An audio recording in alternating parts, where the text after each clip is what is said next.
As President Clinton's mentor, Georgetown historian Carroll Quigley, wrote in his 1966 book, Tragedy and Hope,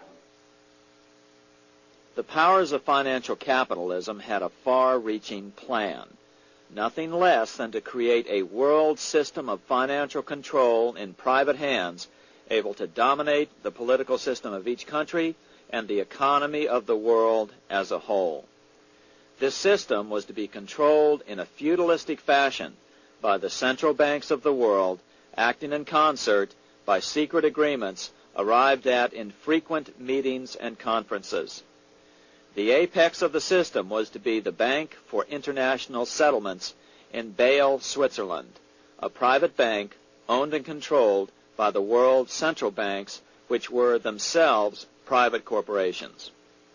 Each central bank sought to dominate its government by its ability to control treasury loans, to manipulate foreign exchanges, to influence the level of economic activity in the country, and to influence cooperative politicians by subsequent economic rewards in the business world.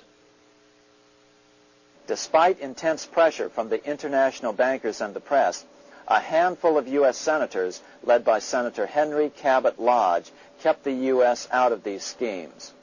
Without U.S. participation, the League was doomed.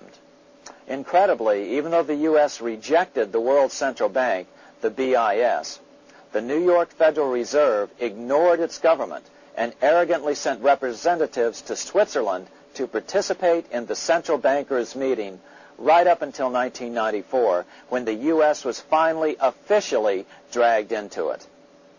Their world government schemes thwarted, the bankers resorted to the old formula, another war to wear down the resistance to world government while reaping handsome profits. To this end, Wall Street helped resurrect Germany through the Thyssen banks, which were affiliated with the Harriman interest in New York, just as the Chase Bank had assisted in the financing of the Bolshevik Revolution in Russia during World War I. Chase Bank was controlled by the Rockefeller family. Subsequently, it was merged with Warburg's Manhattan Bank to form the Chase Manhattan Bank.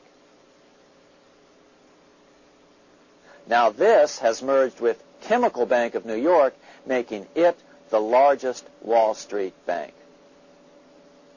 Their strategy worked. Even before World War II was over, world government was back on track.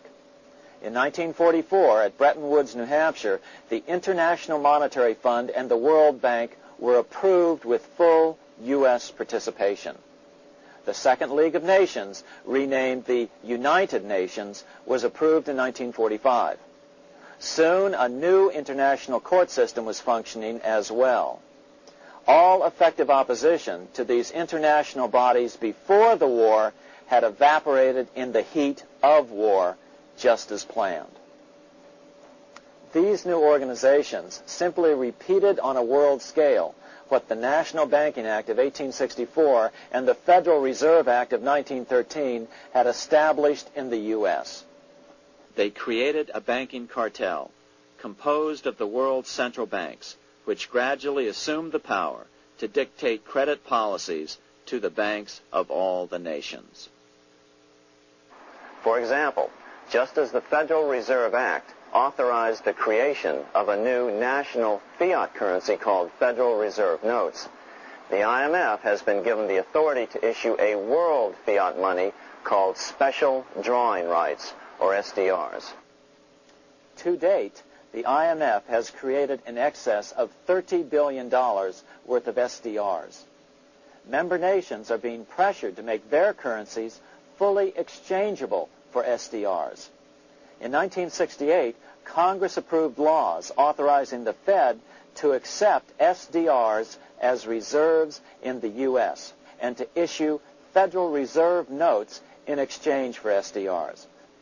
What does that mean? It means that in the U.S., SDRs are already a part of our lawful money. And what about gold?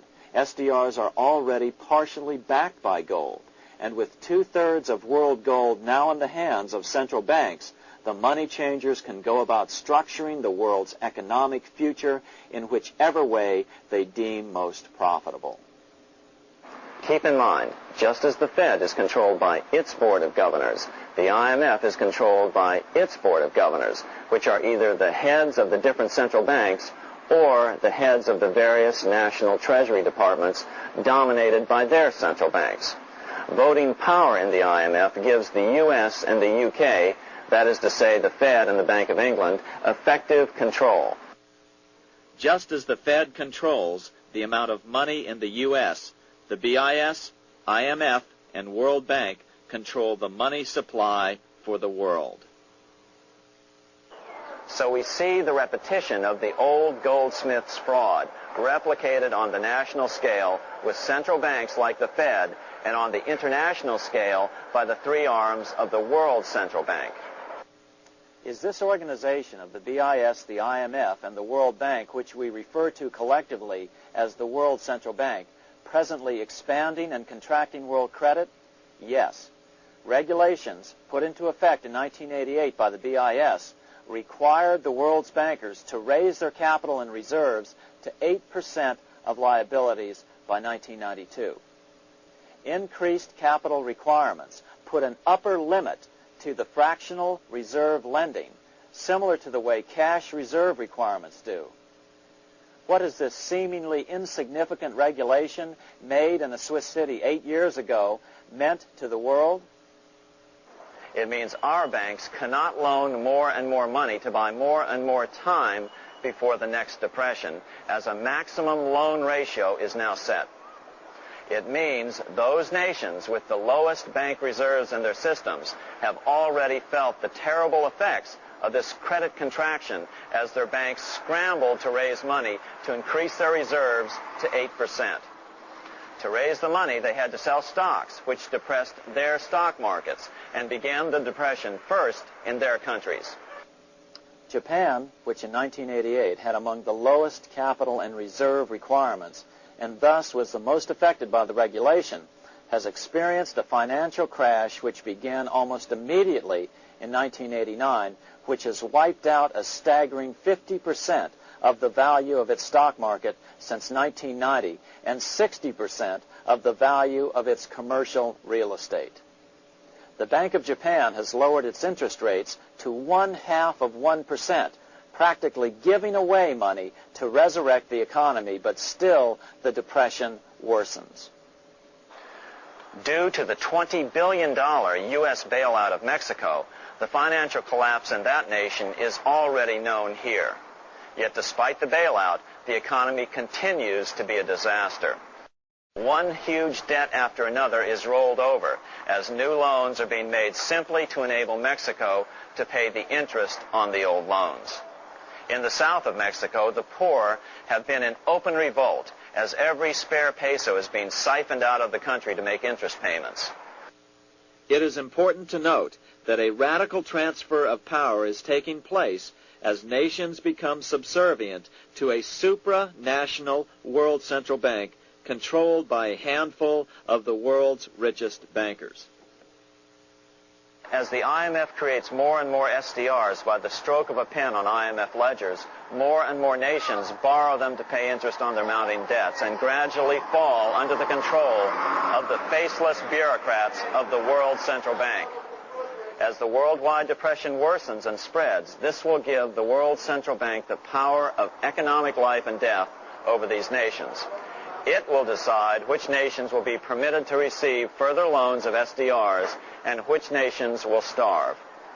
Despite all the rhetoric about development and the alleviation of poverty, the result is a steady transfer of wealth from the debtor nations to the money changers' central banks which control the IMF and the World Bank. For example, in 1992, the Third World debtor nations, which borrowed from the World Bank, paid $198 million more to the central banks of the developed nations for World Bank-funded purposes than they received from the World Bank. All this increases their permanent debt in exchange for temporary relief of poverty caused by prior borrowings. Already, these repayments exceed the amount of the new loans. By 1992, Africa's external debt had reached $290 billion.